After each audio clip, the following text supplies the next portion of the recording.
Hello, my beautiful, glorious families. Welcome to today's Bible reading.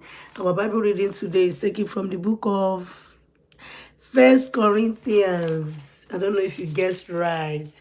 But before I go into the chapter, which is chapter 3, I would like us to take a look at the headline from the introduction. Each of these introduction in this Bible is telling us what each book writes about. So here it says, First and Second Corinthians teach us principles of mature church life. So there was a time I was also taught a topic when I was back home in my church, and it was called spiritual maturity. So there's something called being spiritually matured, not just being physically matured. You have to also be matured, you know, up there. You should know, something like knowing the true meaning of dreams, knowing when God is speaking to you, spiritual maturity, how we behave with ourselves in the church, things we should take up, things we shouldn't take up, how we handle issues, especially with ourselves. In the churches, you will see a lot of people gossiping, keeping grudges against themselves. So those are more like spiritual immaturity. So this is talking about being spiritually matured. So let's check it out. The problem of immaturity. Wow, that's the headline. He said, for my part, brothers and sisters, I was not able to speak to you as spiritual people, but as people of the flesh, as in Christ, I gave you milk to drink, not solid food, since you were not ready. You were not yet ready for it. In fact, you're still not ready because you're still worldly. You're not being worldly, right? For since there is envy and strife among you, exactly what I'm talking about. Envy and strife among you. Are you not worldly and behaving like mere humans? Some people will say, well, I'm just being human. For whenever someone says, I belong to Paul, and another, I belong to Apollos, are you not acting like mere humans? I think we all have a time where we act like human because, of course, we are humans, right? So let's continue. Verse 5 now is another headline. It says, the role of God's servant. What then is Apollos? Okay? What then is Apollos? What is Paul? They are servants through whom you believed. And each has the role that the Lord has given. I planted, Apollos watered, but God have the growth. So then, neither the one who plants nor the one who water is anything, but only God who gives the growth. Now he who plants and he who waters are one. Because our goal, after all, the three of us, you water, I plant, and you water, and then God makes it grow. Our goal is just to, to do the right thing for God. We are all we are all doing all this into achieving the same goal. For example, the doctors will tell you, I treat, but God is the one who can heal, which is true. My job is to treat. I can't heal because sometimes someone had passed on and then they come back to life. That's not the doctor's job. That's God. God just decided to perform his miracle. And if he doesn't perform his miracle, well, that still doesn't stop him from being God. He might just want his child to come back home and rest.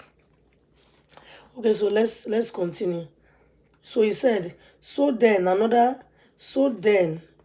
neither the one who plants nor the one who waters is anything, but only God who gives the growth. Now, he who plants and he who waters are one, and each will receive his own reward according to his own labor. For we are God's co-workers. You are God's field, God's building, according to God's grace that was given to me. According to God's grace that was given to me, I have laid a foundation as a skilled master builder. Okay? and another builds on it. But each one is to be careful how he builds on it, for no one can lay any other foundation than what has been laid down. That foundation is Jesus Christ. If anyone builds on the, let me see, if anyone builds on the foundation with gold, silver, costly stones, wood, hay, or straw, each one's work will become obvious, for the day will disclose it. For the day will disclose it. Because it will be revealed by fire. The fire will test the quality of each one's work. If anyone's work, if anyone's work that he has built survives. If what you have built survives, he will receive a reward. If anyone's work is burned up, he will experience loss, but he himself will be saved, but only as through fire. Only as through fire. Let's continue. The rest is Bible commentary right here. So that was verse 15. Verse 16 says, don't you yourselves know that you are God's temple and the Spirit of God lives in you? If anyone destroys God's temple, God will destroy him. For God's temple is holy, and that is what you are. Your body. That's God's temple. So don't destroy it. Don't give it to just anybody. Women, we are more powerful because God made us specially. Then another headline says, the folly of human wisdom. Let no one deceive himself. If anyone among you thinks he is wise in this age, let him become a fool, so that he can become wise. For the wisdom of this world, where is verse 20? Well, this is one thing I don't really like about this Bible. Every other thing I love it. It's the way they wrote it is not well organized. Can become wise. For the wise of this world. For the wise of this world, and hold on. For the wise of this world is foolishness with God, since it is written, he catches the wise in their craftiness. And again, the Lord knows that the reasoning of the wise are fertile.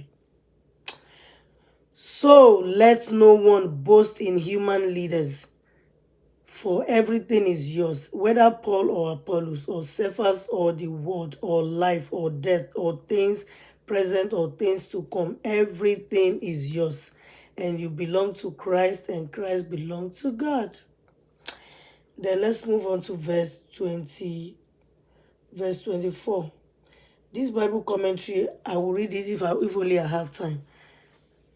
Verse 24 says, okay, this is Bible commentary. I don't want to read Bible commentary. Okay, anyway, that's the, okay, let me read the Bible commentary. That's the last verse. Let's read the Bible commentary. It says, we should warn ourselves. Okay, this is for chapter 9. Let's look for the one for chapter 3. Bible commentary for chapter 3. Bible commentary for chapter 3. As Christ followers, we should become mature and follow his example in all our relationship within the church. So we have to follow God's example in all our relationship within the church. But let me ask you a question. If somebody gives you a dirty slap, will you slap back? According to what Jesus asked us to do. But anyway, all this is telling us is that we should be spiritually matured. Issues will arise in churches, but we members, there's another way of settling disputes without we keeping grudges against ourselves. Thank you so much for joining me. I am sorry today. It's, this First Corinthians, I don't know, the way they just, the arrangement is kind of confusing. Thank you so much. I appreciate you. Those that always watch this every day. Thank you. But please do well to always pen down something. Bye.